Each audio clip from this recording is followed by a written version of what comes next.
briefing begin.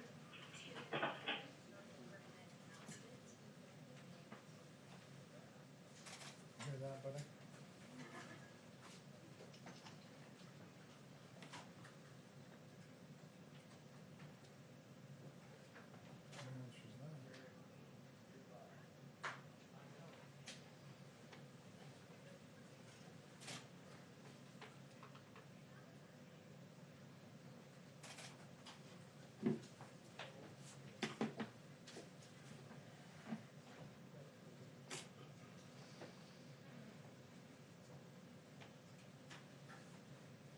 Just take that out of here.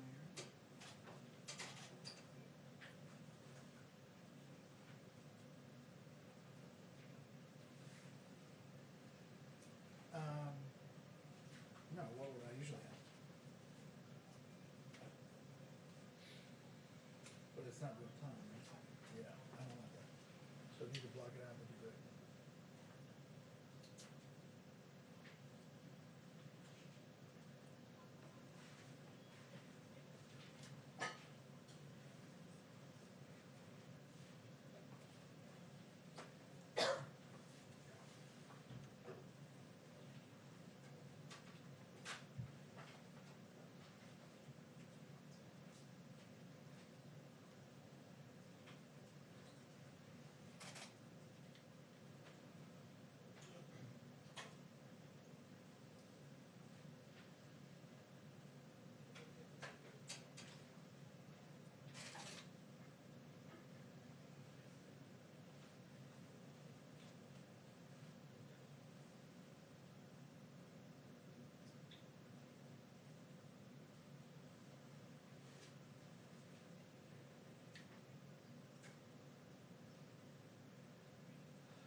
Yeah.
Well, thank you very much, everyone. Got a very big day today. I want to start by saying that our love and prayers of every American continue to be with our fellow citizens who have lost a cherished friend or family member to the virus. Amidst our grief, we're making tremendous strides against this invisible enemy, thanks to our aggressive campaign against the virus and the extraordinary talent of our medical professionals. Our mortality rate remains roughly half of that of many other countries and one of the lowest of any country in the world. And that's due to a lot of things, but our medical professionals have been incredible. Since we announced our guidelines on opening up America, as we call it, we say opening up America, and we add the word again. I think we can add the word probably again. but that's what it is. We're opening up America again. 20 states representing 40% of the U.S. population have announced that they are making plans and preparations to safely restart their economies in the very near future. So that's 20 states. It's about 40% of our country. They're moving along pretty quickly. 3 announced today, as you know.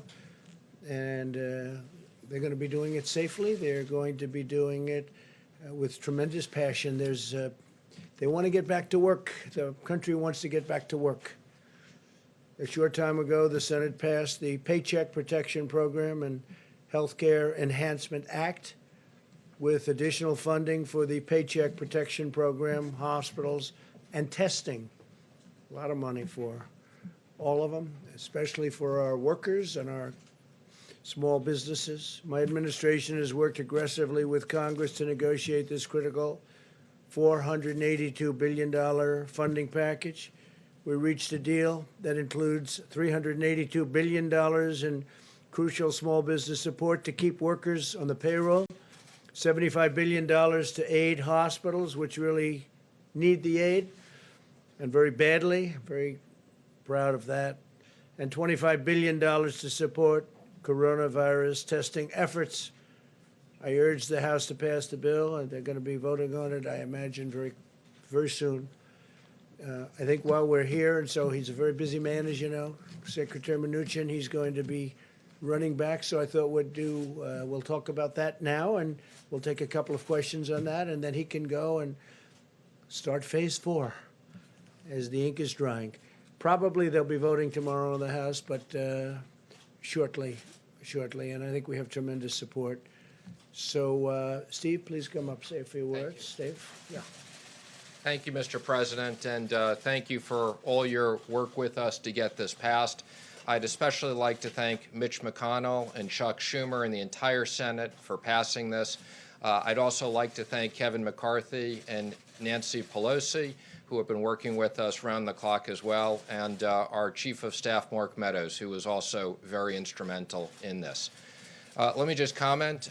We've had tremendous support for the PPP. This gives us another $310 billion for the PPP. We look forward to the House passing this tomorrow and being up and running quickly after that. This also gives us $50 billion for disaster loans, EIDL loans, that will allow the SBA to make $300 billion of disaster loans, all for small businesses. Also allows us, as the President said, more money to hospitals and an unprecedented amount of money for testing. And again, I think we understand hospitals, not only the hospitals that have been impacted by coronavirus, but more importantly, many hospitals that have been shut down, and making sure that the doctors and nurses get money. Now, let me make just one more comment on the program. We have over 1 million companies that have received this with less than 10 workers. So there is very broad participation in really small business. I will comment, there have been some big businesses that have taken these loans. I was pleased to see that Shake Shack returned the money. We will be putting out some FAQs. There is a certification that people are making. And I ask people, just make sure the intent of this was for business that needed the money. We'll put out an FAQ. But again, the intent of this money was not for big public companies that have access to capital. And not for Harvard, you might say. So, Mr. Secretary, are you going to request that those other companies, because obviously Shake Shack was not alone in being a big company that got money in this, are you going to be asking? I'm going to request. You're going to ask them to return that money? Yep. Yeah, Harvard's going to pay back the money, and they shouldn't be taking it. So Harvard's going to. You have a number of, I'm not going to mention any other names, but when I saw Harvard, they have one of the largest endowments anywhere in the country, maybe in the world, I guess, and they're going to pay back that money. and I just want to clarify, because certain people on the PPP may have not been clear in understanding the certification. So we will give people the benefit of the doubt. We're going to put an FAQ out, explain the certification. If you pay back the loan right away, you won't have liability to the SBA and to Treasury. But there are severe consequences for people who don't attest properly to this certification. And again, we want to make sure this money is available to small businesses that need it, people who have invested their entire life savings. we appreciate what's going on, and they're hiring people back. And how are you going to ensure that those small businesses, those small restaurants, cafes, bars, who did not get the money last time around are going to get it this time?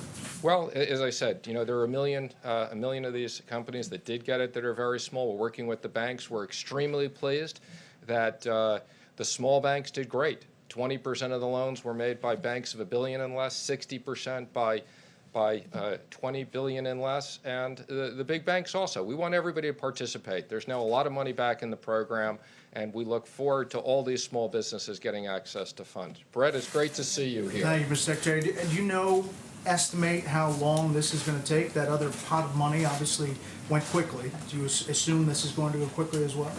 Well, let me just say, we're pleased with the success of this program and how quickly this got up operationally.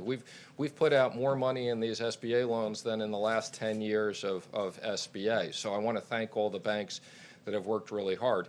We knew that when we passed this originally, if there was full takeout, we wouldn't have enough money. That's why we've worked with Congress for more money. And this is going to, we've already impacted about 30 million workers. There'll be a lot more. So we look forward to this having a big impact on the economy. Yesterday, the president said he would look into the issue of felons, those with criminal convictions, getting access to some of these programs. I was wondering if you have an update on that. Sure. So we worked with the White House on this. There were actually much more onerous restrictions in the SBA program. There were people who had misdemeanors that weren't allowed to access the program. It was much longer than 5 years.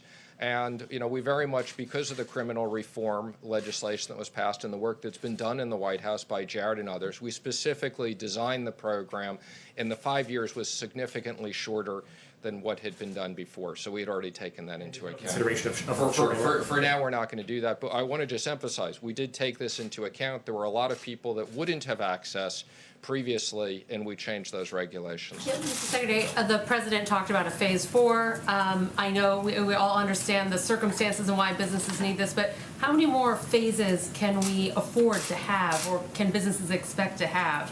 Do you see a phase 5, a phase 6, a phase 7?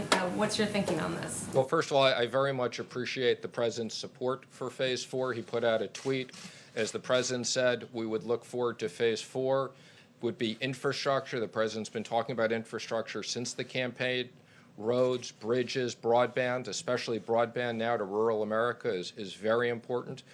We've talked about incentives for restaurants, sports, entertainment, because these businesses have been impacted. The president has talked multiple times about a payroll tax cut. And we've also, we're talking about, in the case of states, we've heard from the governors and the fiscal issues of the states. I think phase 4 will most likely be what we'd need. I think based upon what we're seeing and the reopening of the economy and the amount of money we're putting in and working with the Federal Reserve on 13.3, I think you're going to see a lot of liquidity, and we look forward to business rebounding, especially later this summer. Just real quick to follow up, and the PPP program, is this the last tranche of money you think you're going to need for small businesses? We would expect this is the last tranche, but obviously we can always reconsider that. But this is a lot of money going out. Again, let me just be clear. It's another $310 billion here and another $300 billion of loans. That's over $600 billion putting into small businesses, which are the backbone of the economy, 50% of the private payroll. How much do you think phase 4 will cost? And it will include all of those things? It'd be premature for us to comment what the cost is. We'll work with Congress on that, and we'll consider it. Infrastructure could be a big investment. That's going to be Size of the taxpayer dollars that are going out the door. You fellows come to a different way of thinking about the need for oversight, independent oversight on behalf of the taxpayer. We have independent oversight. We supported in the last legislation. Let me be very clear. We have a new inspector general. The president has already picked someone for that position. We look forward to the person being confirmed. We have an oversight committee of Congress that many of them have already been appointed. And let me just say, we put up last week for full transparency. We had no obligation to do this. We put up, you can go to treasury.gov, full transparency on the money that had been sent out on the PPP across states, showing all the big lenders, how it was distributed. No one lender did more than 4%, showed the businesses. So again, the president and I very much believe in full transparency. We're spending a lot of money, and we want to make sure that it's done effectively and fairly. Secretary, thank you. You started by thanking the leaders in the House and the Senate. Can you tell us more about how easy or hard it was to deal with both sides? Well, we've been working around the clock. I think there's been very good bipartisan support to get this done. The Congress is coming together, understanding the importance of this, and we've been working around the clock for days. So this is important legislation. It was a lot. We spoke to a lot of people. Mark Meadows has been fantastic, as I said. It's great to have him here in the White House. I couldn't have done this without him working on this with me, and the President and Vice President have been available to us around the clock. So this was a big team effort.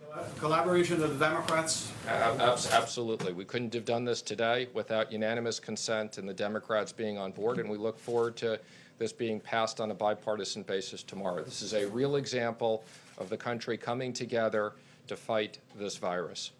What is your best understanding of what Mitch McConnell wants from an infrastructure package? Again, I think we're not at the point of designing that. Like every other bill, we will work with senators on both sides on a bipartisan basis. I can tell you there's a lot of support, particularly for things like broadband and especially what's going on today. But the president has talked about, I was on the campaign with the president. We've been talking about bridges and tunnels and rebuilding this country for years. So the president wants to make a big investment in this. What does Mitch McConnell? Mr. Secretary, what will we see the $17 billion portion of CARES reserved for companies deemed critical for national security? And also, will oil companies fit into that at all, per the president's tweet? So we're in the process of putting out guidance. That part was really designed for national security companies that are either major suppliers to the Department of Defense or companies that have top secret clearance. So that national security provision was very clear when we did that. The president has asked me to work with the Secretary of Energy. Obviously, the energy business is very important to us. This has national security issues, but different. And we look forward to both looking at what existing capabilities we have, and that will be something we may need to go back to Congress and get additional funding for. Similar to the airplane or airline bailout at all, or completely different situation. I mean, what you have with the airlines is, we had a very, very good airline industry. Because of the virus, they basically shut down. We have a situation now with the oil business, partially because of the virus, for less demand, but partially also because of too much supply. But, the president is determined. We want to maintain our energy independence, and the president has asked me to look at all of our options, and we're doing that. Obviously, it's a pretty extraordinary situation where you saw the front month of oil futures trade negative. Hi, on the issue of the fourth stimulus bill and aid to state and local governments, any thoughts on whether that money should be proportionate to the rate of infection in states so that harder hit states? Interesting, but way too early to consider that. Whatever we do, we'll do on a bipartisan basis. The president has listened to the governors. I've had the opportunity to be on multiple video conference calls with the president and the vice president. We're reaching out to a lot of people. There's a lot of states that have been impacted, but way too early to figure out that level of design. You mentioned if a large company applies for one of these loans and maybe manipulates or works the system or works the loopholes to get it, what are some of the consequences to, if a large company tries to get one of these PPP loans? What can you do? Well, you used the word manipulate. I'm going to give people the benefit of the doubt. Again, we're going to put up very clear guidance so that people understand what the certification is, what it means if you're a big company. Again, there is a provision for, where there are multiple affiliates that people can access this, but the intent was not for companies that have access to plenty of liquidity and other sources. And again, if to the extent these companies didn't understand this and they repay the loans, that will be okay. And if not, there'll be potentially other consequences. Can you talk about what those consequences could be? Again, you can look at the certifications. They're quite significant. Do you have an estimate of how many jobs have been saved with all the money that's gone out in PPP so far? Well, I can tell you the PPP so far is over 30 million jobs. And again, that doesn't account for other money that we've sent out. And again, we're very pleased. The direct deposits have gone out. We've started sending out the checks. We're also going to be supplementing our capability and sending prepaid debit cards so we can get money out quickly to people. So everything that the president has had us working on is providing significant stability in the economy while we're dealing with this difficult time when, for medical reasons, we've closed down major parts of the economy. Thank you very much. That was a very nice question. Thank you, Thank you, Mr. Steve. President. See you later. That was a nice question, actually. It's a good question, too. So the noble fight against the invisible enemy has inflicted a steep toll on the American workforce. As we all know, millions of Americans sacrificed their jobs in order to battle the virus and save the lives of our fellow citizens. We have a solemn duty to ensure these unemployed Americans regain their jobs and their livelihoods. Therefore, in order to protect American workers, I will be issuing a temporary suspension of immigration into the United States. You heard about that last night. By pausing immigration, we'll help put unemployed Americans first in line for jobs as America reopens. So important. It would be wrong and unjust for Americans laid off by the virus to be replaced with new immigrant labor flown in from abroad. We must first take care of the American worker, take care of the American worker. This pause will be in effect for 60 days, after which the need for any extension or modification will be evaluated by myself and a group of people based on economic conditions at the time. This order will only apply to individuals seeking a permanent residency. In other words, those receiving green cards, big factor, will not apply to those entering on a temporary basis. As we move forward, we'll examine what additional immigration-related measures should be put in place to protect U.S. workers. We want to protect our U.S. workers, and I think as we move forward, we will become more and more protective of them. This pause on new immigration will also help to conserve vital medical resources for American citizens. A short break from new immigration, depending on the time we're talking about, will protect the solvency of our healthcare system and provide relief to jobless Americans. Today, Vice President Pence visited the hardworking men and women of General Electric Healthcare in Madison, Wisconsin, who are working 3 shifts a day to quadruple their production of ventilators. We're way ahead of schedule on ventilators, as you know. That's why it's never brought up by the media. They don't like to bring things up when we're doing so well. GE is also working with Ford to make 50,000 ventilators in the next 100 days, more than our entire country typically produces in a very long period of time, doing that in a matter of a few weeks and a few days. Earlier today, I had a very productive meeting with Governor Cuomo, as you probably saw, to discuss his statewide testing strategy and how we can work together to help expand it, with the goal of doubling testing in the next few weeks. And New York State will be continuing to control the testing of their citizens and will also manage their state and local laboratories. They have a lot of great laboratories there, more than anybody would ever have known, frankly. The federal government will work along with the state on the national manufacturers and distributors. Together, we'll all work together to help them secure additional tests, and we hope that this model will work with the other states as well. I think it will, for the most part.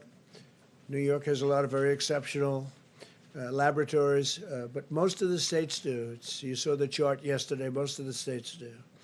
I'm proud of the relationship my administration has forged with New York, and I can say very honestly with New York State and New York City. They've been terrific to work with.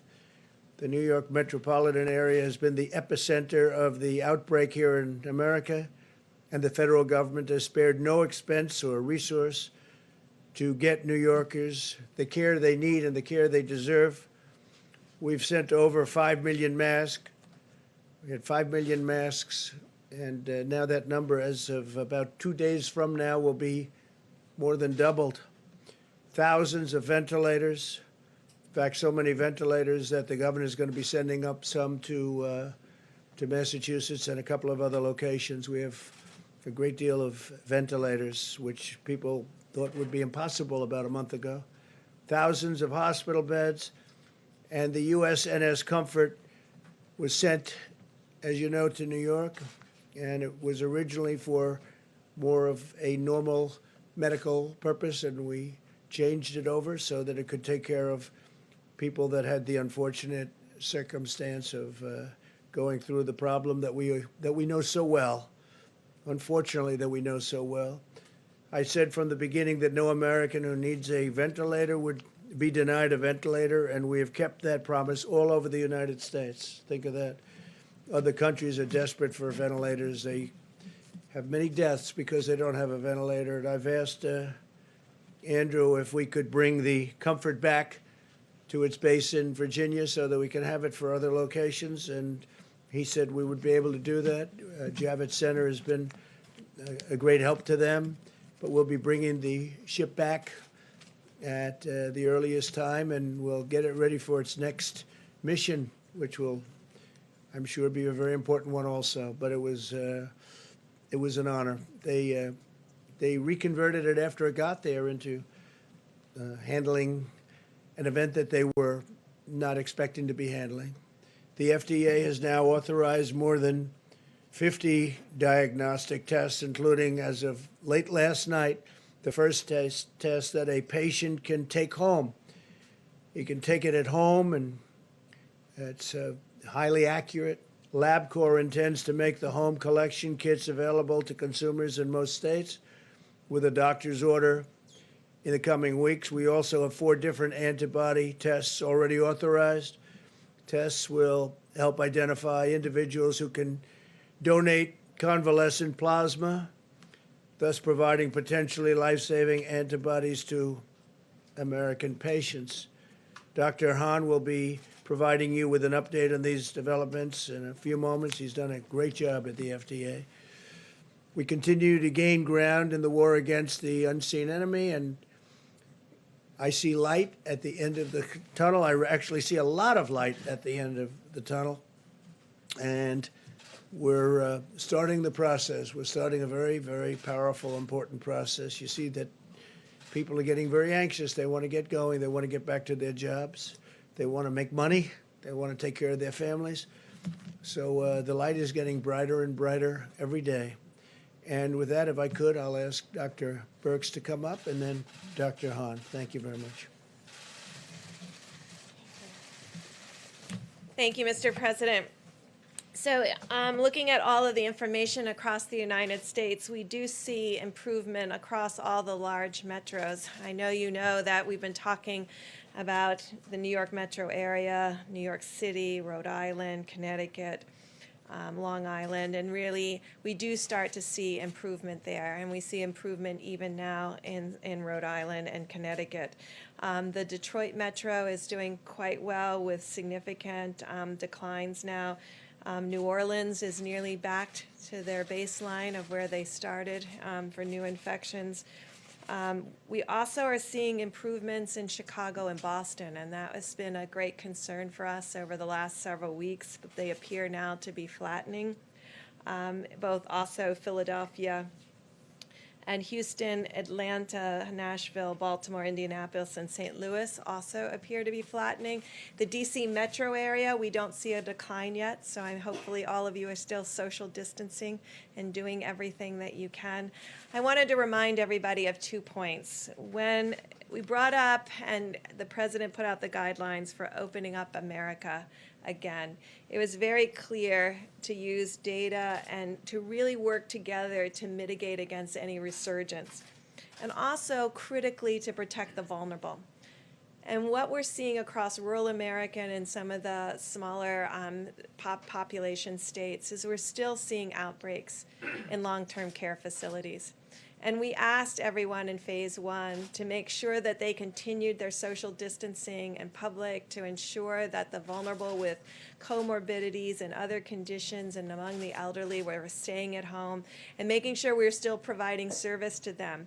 But as individual Americans, as we begin to open up, we also made it very clear that individual Americans need to continue all of their hygiene pieces, ensuring social distancing, washing hands, not touching their face, and making sure that they're not bringing the virus home to vulnerable individuals within the household. And remember, those were to continue through all 3 phases. And so really want to call people's attention again to the guidelines. We are continuing to see outbreaks in nursing homes and in confined spaces, and I think as Americans we want to stop that, and we have the ability to do that by really paying attention to the guidelines that were to be in all 3 phases. And so I'm calling on the states again to note that an informed community and knowledgeable community is a protected community. So make sure all of your states have your cases up, visible to the communities, so they can make decisions and understand where the virus is in their community and understand how to tackle it with their state and local governments. This will be absolutely critical. And the surveillance that we called for to find asymptomatics before people get sick as an early warning signal. We ask for those to be in the federal clinics, in our inner city, more vulnerable areas, among indigenous populations, and of course in our long-term care facilities and prisons.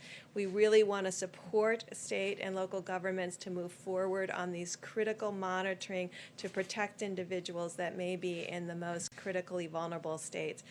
We will continue to see mortality and deaths among our American citizens, particularly in the cities as they begin to move past peak, because deaths will lag.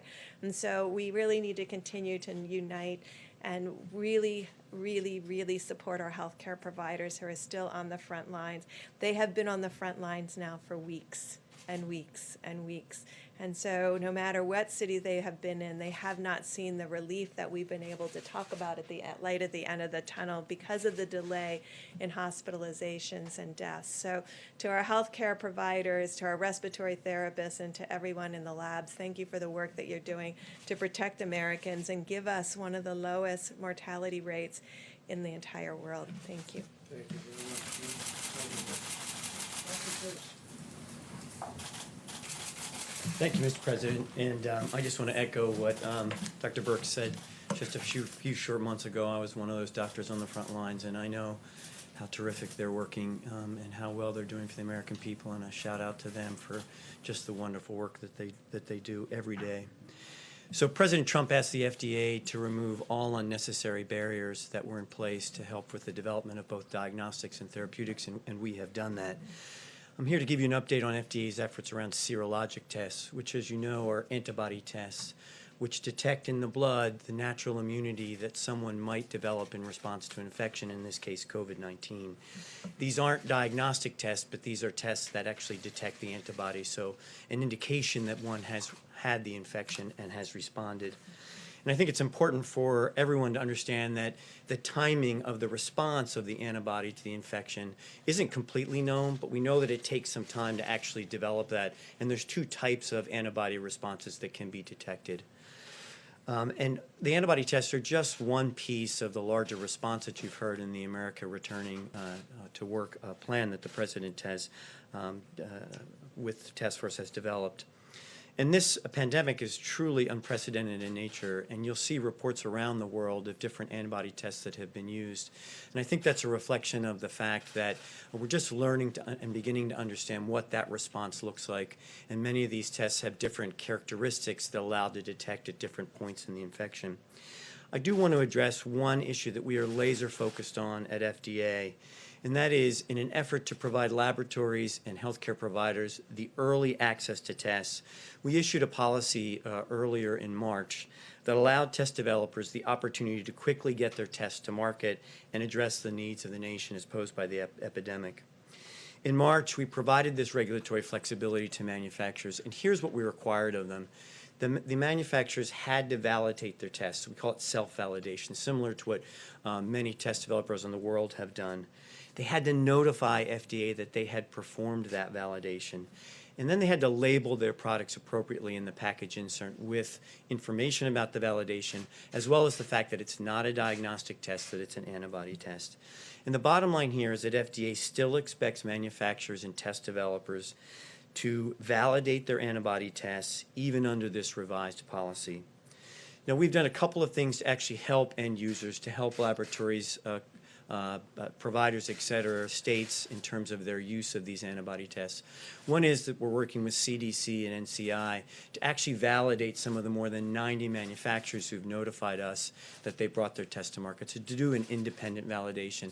And that process is going. We expect to hear more information this week about that, and we will provide that information in a transparent manner. We also want to go after anyone who is saying that the test has been authorized or has been approved by the FDA, but actually hasn't. And we've authorized 4 applications for antibody tests, and 140 test developers are pursuing applications for us as we speak. So it's not okay for someone to say that a test's been authorized or approved by FDA when it hasn't, and we are pursuing them both by in direct contact with the manufacturers, but also at the border. And so we have increased these interdiction efforts, and we will continue to outreach and do that with the manufacturers to make sure that we provide the most up-to-date information to the end users of these products. And we will continue to make all of our efforts, both in the diagnostics and the therapeutics, to help America open up again. Thank you, Mr. President. Thank you very much. Dr. Hahn? Please, go ahead. Dr. Hahn, you're speaking of 140 different developers, more than 90 manufacturers. How many of these tests actually work?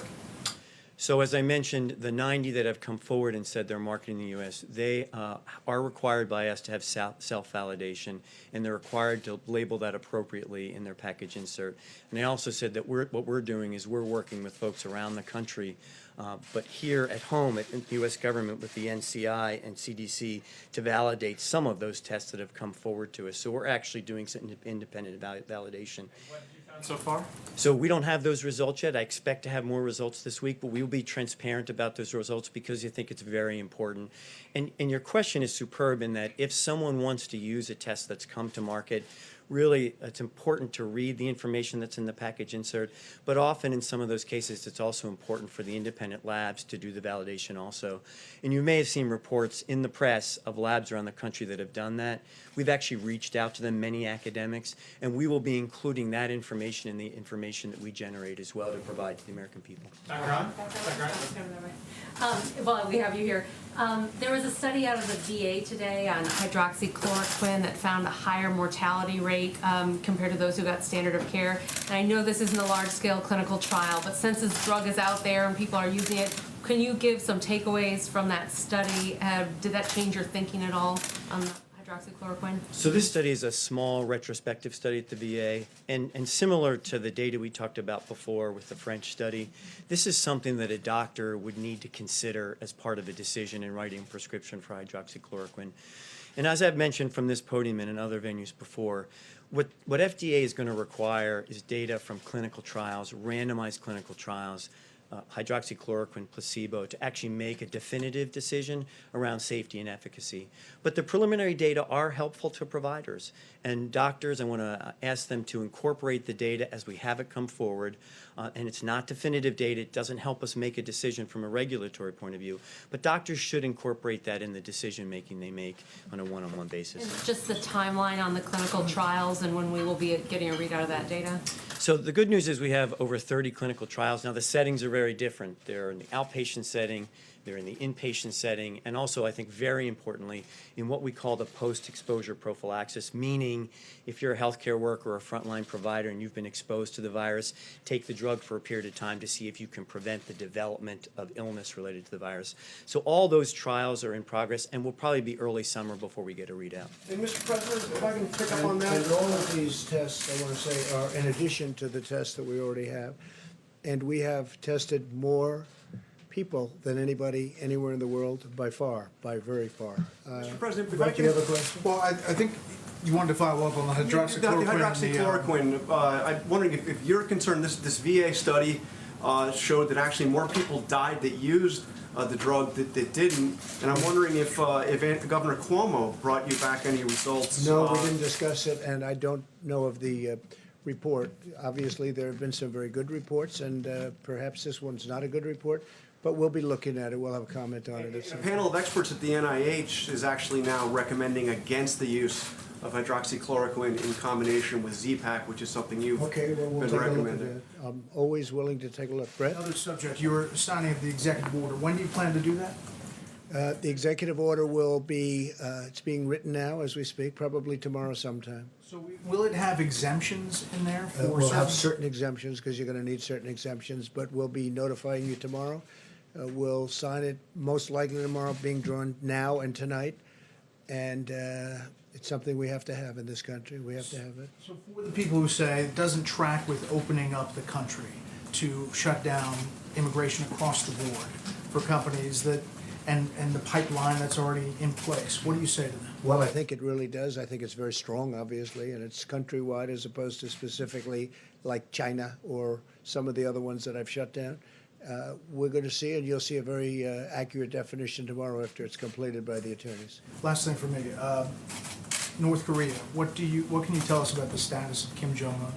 Well, these are reports that came out, and we don't know. We don't know. I've had a very good relationship with him. I wouldn't, I can only say this, I wish him well, because if he is in the kind of condition that the reports say, that the news is saying, that would be that's a very serious condition, as you know, but I wish him well.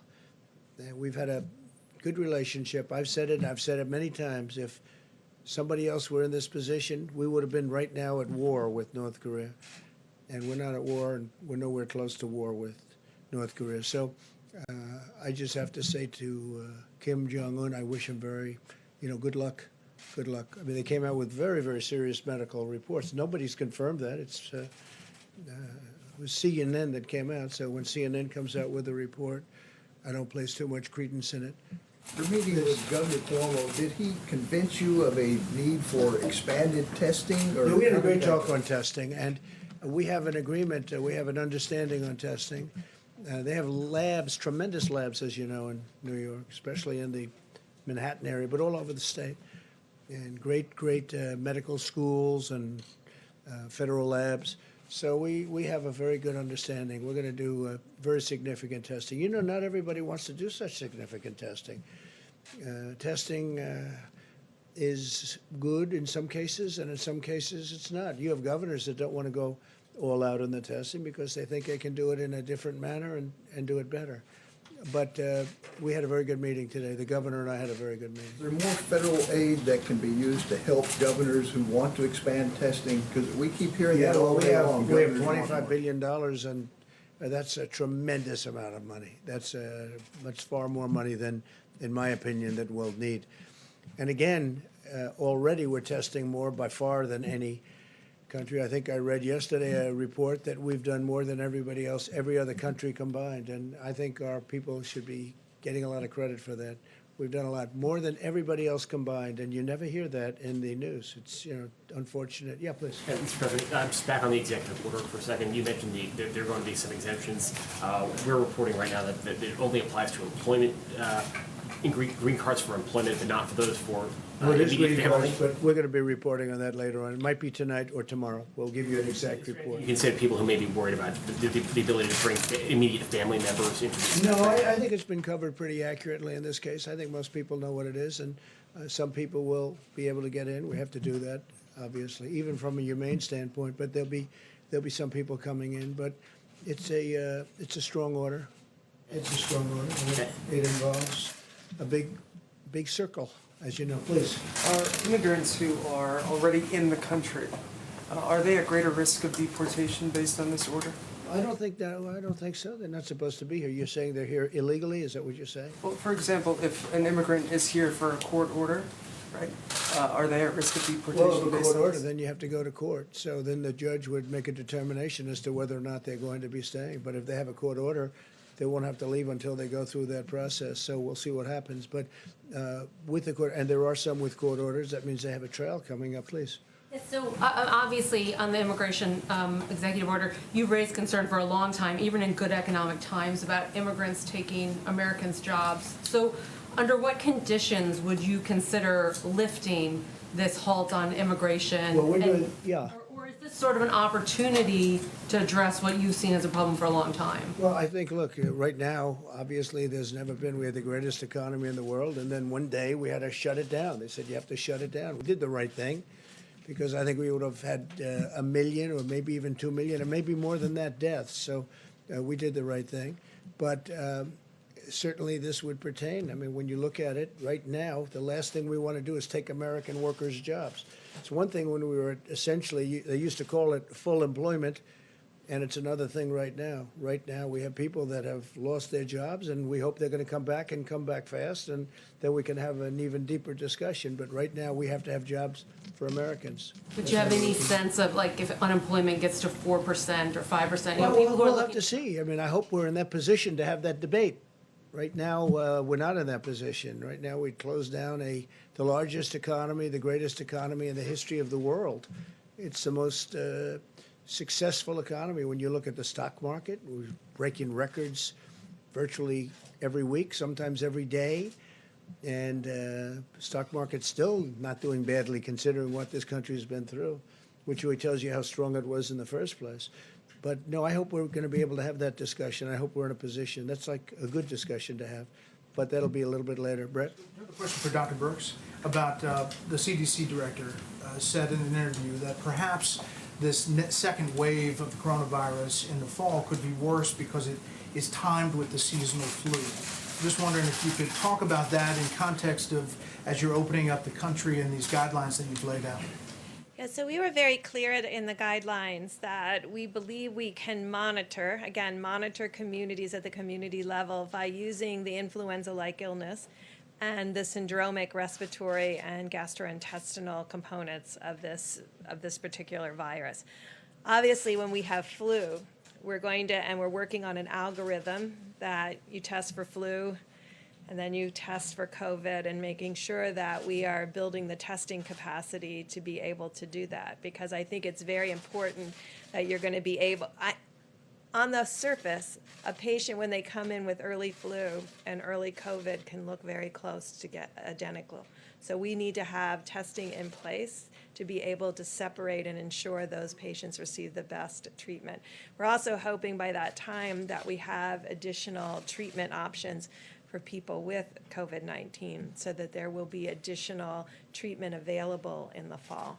Your message would be to prepare for that time, thinking that it'll come back together. The president has made it clear that we have the emergency, which we have been working on, the opening up guidelines, and just like he talks about phase 4, he has us very much working on the next 60, 90, and for all on with fall, and that's why he's not stopped any of the ventilator orders. It's very important that we have a completely refreshed and a comprehensive stockpile going into the fall. And I think that's why we've continued to bring in those shipments and work on the ventilators so that those would be available not only for the United States, but certainly if other partner countries have this level of tragedy. So you agree, if I can follow up on that? So you agree this could come back actually worse in the fall? I don't know if it will be worse. I think this has been pretty bad. When you see what has happened in New York, that was very bad. I believe that we'll have early warning signals, both from our surveillance that we've been talking about on the vulnerable populations. We're going to continue that surveillance from now all the way through the fall to be able to give us that early warning signal.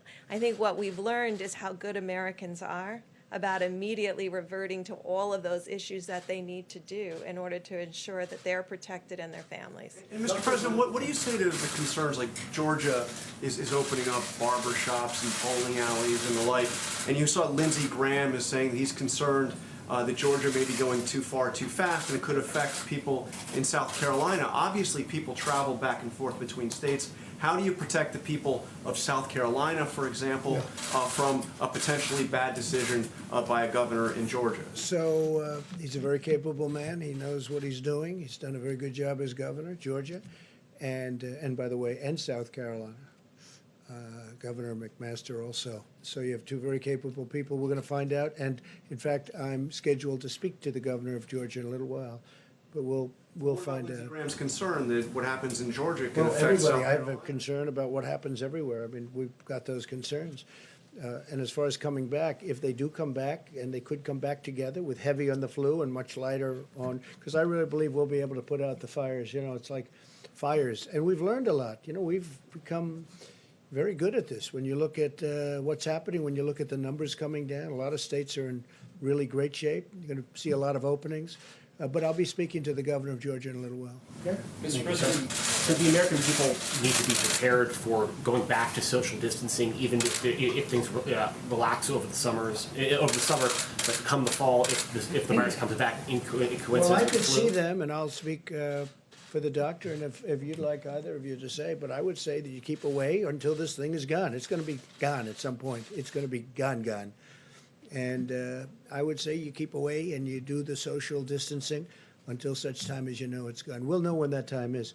Your executive order is to last for 60 days. How will you decide whether to extend it? Does it Well, I'll look at the depend on- economy. I'll see where we are with the economy, basically, and I think I'll have a very easy decision to make. I hope that the economy is going to be great by that time, but we'll see. But right now, in light of the fact that Americans are out of jobs, I can't be taken in.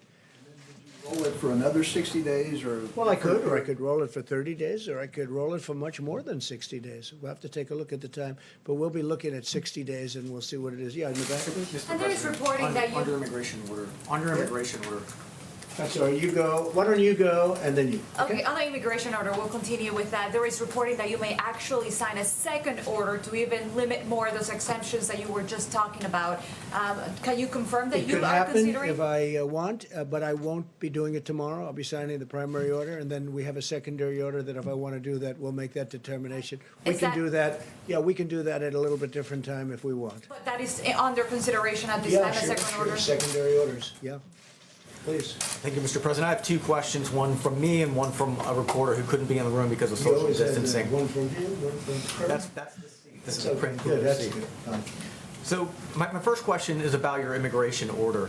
You campaigned on reducing legal immigration. I remember your speech in Phoenix in 2016 on reducing legal immigration. No, I campaigned on legal and illegal, but no, I've always said you have to come into the country legally, so not legal.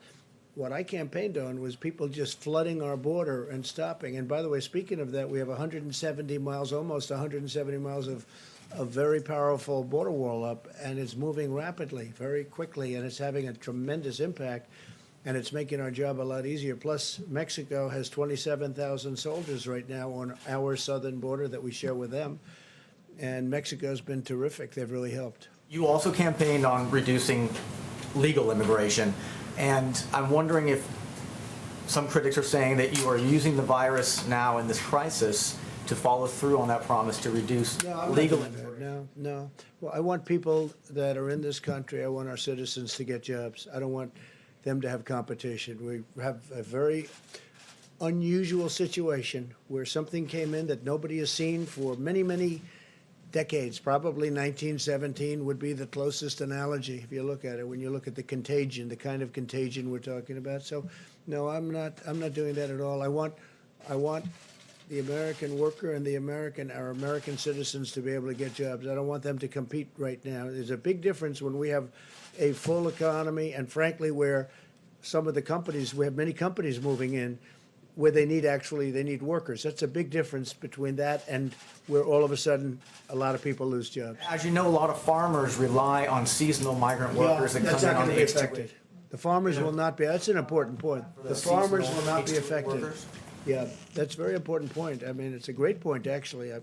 I'm glad you brought it up. No, the farmers will not be affected. Your They've had cases where they stopped everybody from coming in, and all the farmers went out of business. They were literally out of business. You remember that, Brett? It was not so long ago. But it's easy. It's easier to stop everything cold than it is to plan it so that the farmers have the people that have been working on those farms for many years, and that's what we're doing. No, the farmers will not be affected by this at all. If anything, we're going to make it easier, and we're doing a process that will make it better for those workers to come in, to go to the farm where they've been for a long time. Now, for a question from a reporter who's out of the room, this is from the Washington Times, Tom Howell.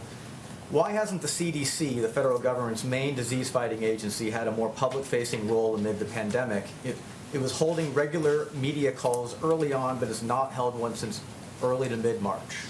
Well, I can tell you that CDC has been terrific. We've worked with them very closely. They were very much involved, even in the border decision that I made last night. And the director's doing a good job. And we have always, whether it's Tony or Deborah or Steve, we have always a lot of people up. And certainly, as you've seen, the director's been here a lot, right? He's been here, he's been sitting here, he's been speaking a lot. No, CDC is very much involved in everything we've done. Well, Yeah, please. More calls. The director of the CDC said the protests against stay-at-home orders are not helpful. You've encouraged some of these protests. What are your thoughts on the CDC director saying that these protests are not a good idea? People, look, it's not a question of helpful or not. People want to get back to work. And I've watched some of the protests, not in great detail, but I've seen that, and they're separated. There's a lot of space in between. I mean, they're watching, believe it or not, they're doing social distancing, if you can believe it. And they are, and they're protesting, but the groups I've seen have been very much spread out. So I think that's good. Look, people, they want to get back to work. They got to make a living. They have to take care of their family. They don't want to do this. It's, unfortunate, maybe one way or the other. Both are unfortunate. Both are unfortunate, but you have a lot of people out there that are anxious to get back. Yeah, please. Surveys seem to be indicating that people are actually more concerned, more people are concerned about the virus spread, and they don't want to go out. Yeah. They No, don't want that's to go to true. work, they don't want to go outside. They're two groups. They're big groups, both of them. So my question is, what good is it for these businesses that would reopen if the customers are Well, afraid at to the go outside? same time, we have to build back our country, and I'm going to make our country bigger and better and stronger, and we have to get started.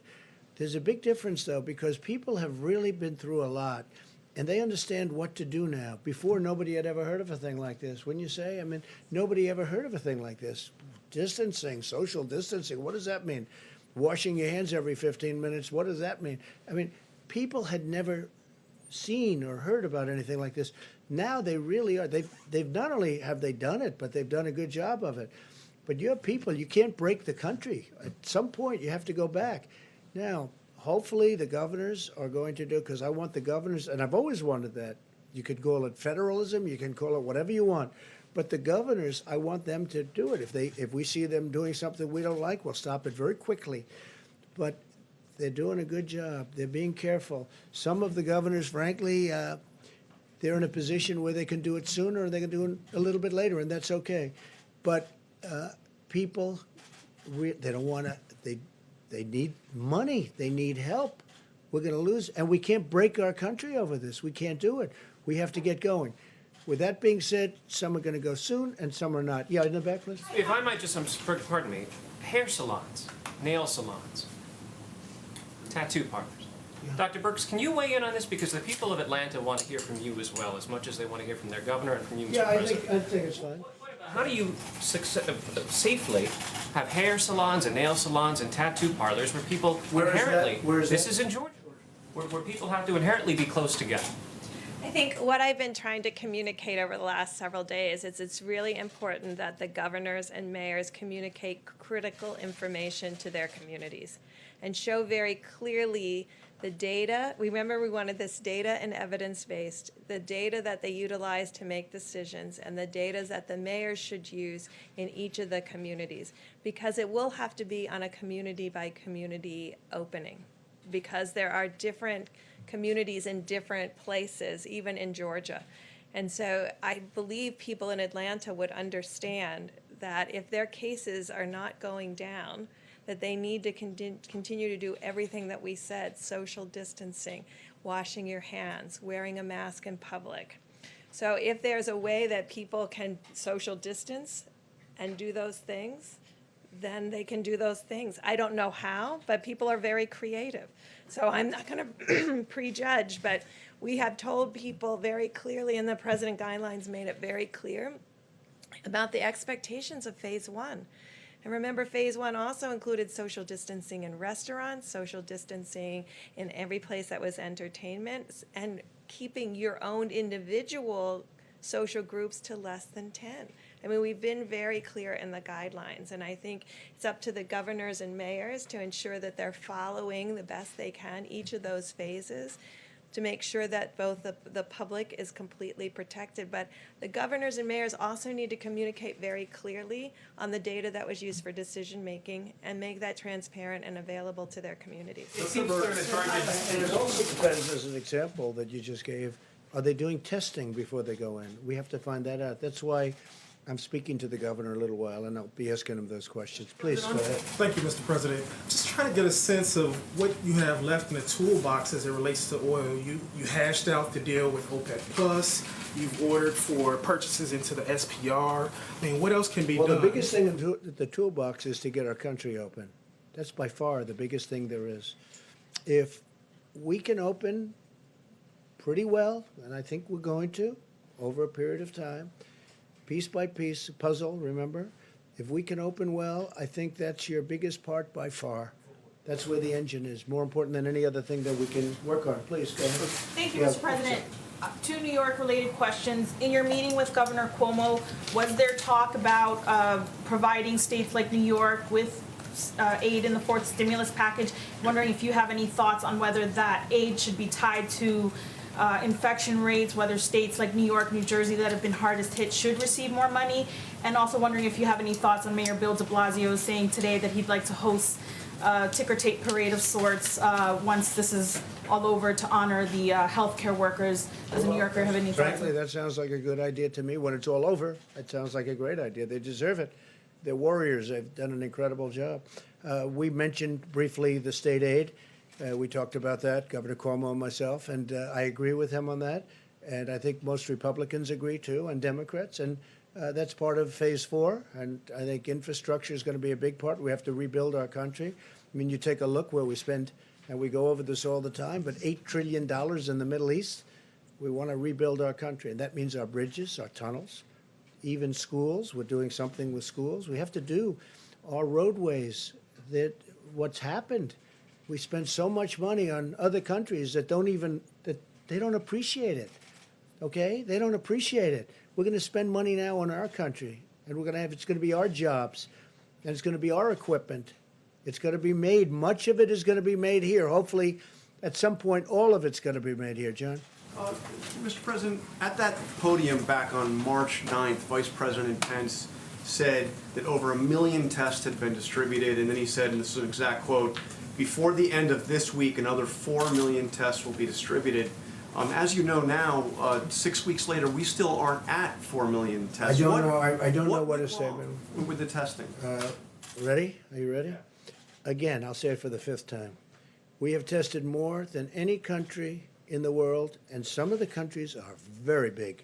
Okay, more than any country in the world. We have one of the most successful, if you call mortality rates, because one person, and I always say that for you in particular, one person is too many. But we've done very well. Our testing, if you add them all up, we've tested more. Now, I don't know what Mike Pence said, but I'm sure he could answer that question. He's at 4 million tests, and we're 6 weeks later. You ready? Again, we've tested more than every country in the world, even put together. So that's all I can say. As far as Mike, he'll answer your question when he's here. He'll be back tomorrow. I just want to go back to the China deal and the phase 1 of this China deal. Yeah. The flight ban is still in place. How confident are you that the Chinese are not going to invoke the natural disaster clause to just wait before getting into their... Well, we're going to see. Look, there's nobody ever been tougher on China than me. And that means for 20 years, you go back 20 years, I probably got elected at least partially on the fact that I've been very tough. I said China's been ripping us off for years. I'd go into Michigan, I'd go into Pennsylvania, I'd make speeches unrelated to being a politician.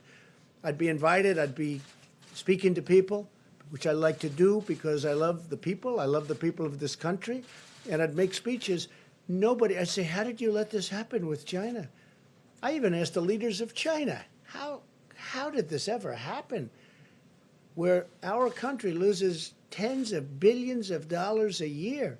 And I don't mean just tens. Take a look, 200 billion, 300 billion, 400 billion. $500 billion a year? How did they ever let a thing like this happen? Now, if you look at this last year, the deficit went way down, and I'm talking about even before. Now it's much different. But a lot of things are happening. Great things were happening, except all of a sudden, out of nowhere, came the invisible enemy.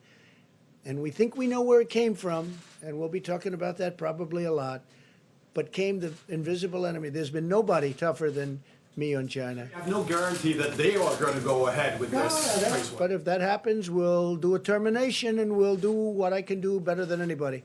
Yeah, please. Mr. President, on China, have U.S. intelligence analysts told you that they think that the virus escaped from a Chinese research lab, that it was Well, I can't tell you that. Have U.S. intelligence agents told me? I mean, what kind of a question is that? Do you feel I can't. confident that- Do you want me to tell you? Or let me tell you what they told me.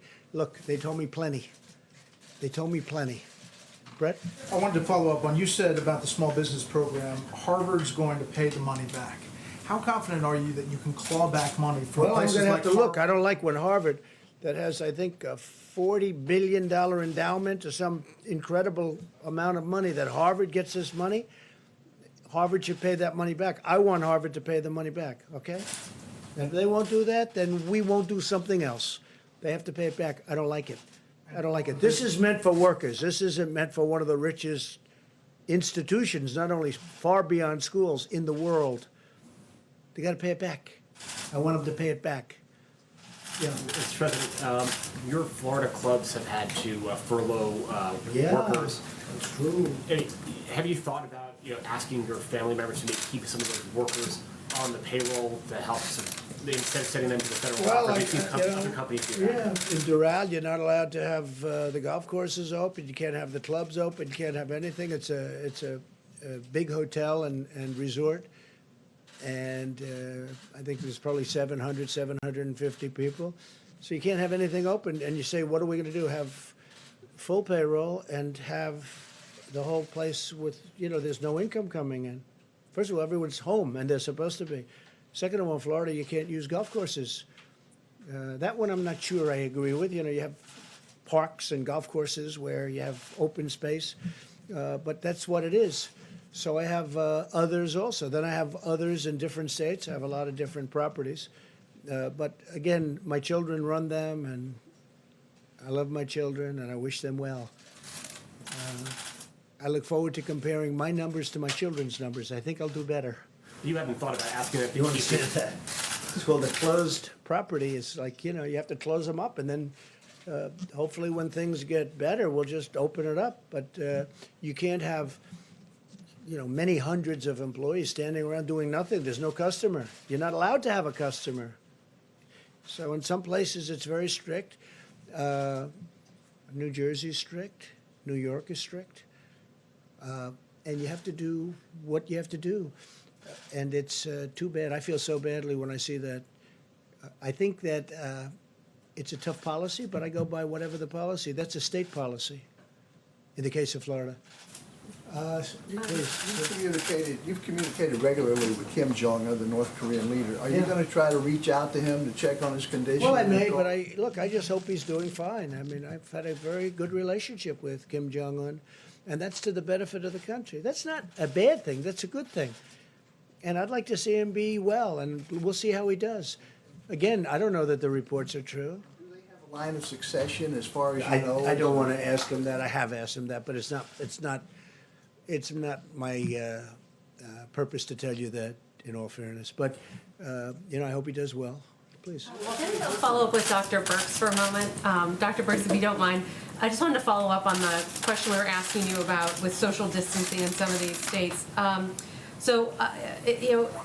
With Georgia opening back up, things like tattoo parlors, getting a massage, social distancing, maybe there are some creative ways, but it seems very difficult to do social distancing. So do you have a message for people in Georgia who are soon going to have a choice about going to the hair salon or the nail salon or getting that tattoo if they're not 6 feet apart and they're not able to follow these social distancing guidelines? What's your message to people in a state like Georgia? Well, we made it very clear in a message to all of the American people with opening up America again. the criteria that we wanted states to follow. Those were careful criteria. There were only 6. They were carefully selected in conversations with epidemiologists around the world and with CDC to really pick things that people could understand and use platforms that people have utilized in the past. But it was built on the premise that it needs to be data-driven and it needs to protect those who are most vulnerable. And then it went through the phases, and the very first thing it says, in all phases, all individuals need to continue to wash hands, protect the vulnerable, ensure the safety of others. But in phase 1, it made it clear that social distancing was absolutely key. And I think it's on the White House website, and we ask every American to read it and to use that as their guidelines. Now, we've also asked governors to create county-level information so that communities can see the information and understand why they may be different than a different county, so that it's very transparent and understandable. I had a question here a couple of days ago on a Jacksonville beach, and Jacksonville is dramatically different than Miami. And I think that was reflected in why Jacksonville had a different set of information and regulations. So I'm not going to judge anyone about their decision making. What I'm going to say is we were very clear in what we really believe protects the safety of Americans, and that is clearly laid out in the Opening Up America again. If I may, I have a question because we got data from Tokyo, an increase of cases and a double of the cases in Singapore. We've been, looking a lot at Europe after China, and then we're back into this area of the world. Here we're talking about a plateau and then cases going down. Any lessons to take out of what's happening in this area in Asia after having put our attention somewhere else for so long? The lesson is to be careful. Yeah. We've got to be very careful. We don't want that to happen. It could happen. I think we'd stamp it out if it does happen. We're not going to be doing any mass closings, I hope. So I think we could, I call them some burning embers, and we put them out. And I think we've gotten very good at that, but we'll see. But we don't want that to happen, no, absolutely. You concerned, Mr. President, that once the reopening happened, we won't need to go back into reclosing. I don't want to do that. You don't want to do that. Nobody in this room wants to do that. You look forward, I think, Brett, very soon, and John, sitting next to a lot of your fellow reporters, right? The room seems so empty this way. But it's one of those things. Yeah, go ahead, please. Mr. President, thank you. On the topic of public support for your immigration freeze, Right. An Ipsos USA Today poll just came out and found 80% of Americans are supportive of the immigration halt, the temporary freeze. Yes, I know that. Did that have any, did public support have any effect on your decision making here? And are you surprised by those numbers? Yeah, it's a high number. I did not see that number. I heard there was a poll. I'm sure there'll be a lot of polls. No, look, I think the American people want to make sure that they have jobs for the American people, not for people that come in many cases illegally into our country. So we're doing that. I don't know what the numbers are, but I think just common sense tells you that's where we should be, and that's where the American people want to be. And we're going to build our country back. And I'm telling you, with all of the things that we're doing and infrastructure, which we desperately need, it's going to be an incredible thing taking place. I think it's going to be a renaissance. We're going to have something that will be, a lot of people are going to go to work building those roads and bridges and tunnels and highways and all of the other things we're going to be building. And broadband for the Middle West. I mean, the farmers haven't been treated fairly. Let's face it, the farmers have been treated terribly when it comes to the internet. So we're going to take care of that. We're going to make them very happy. So we'll see you all tomorrow, and we'll have some interesting things to put out tonight. And I appreciate you being here, and it's an honor to have Brett Baer here. I've used his slot a lot, John. I've used that slot a lot. Get on, Mr. President. No. We want to have you back soon. Thank you very much. Thank you, everybody. Thank you. Thank you.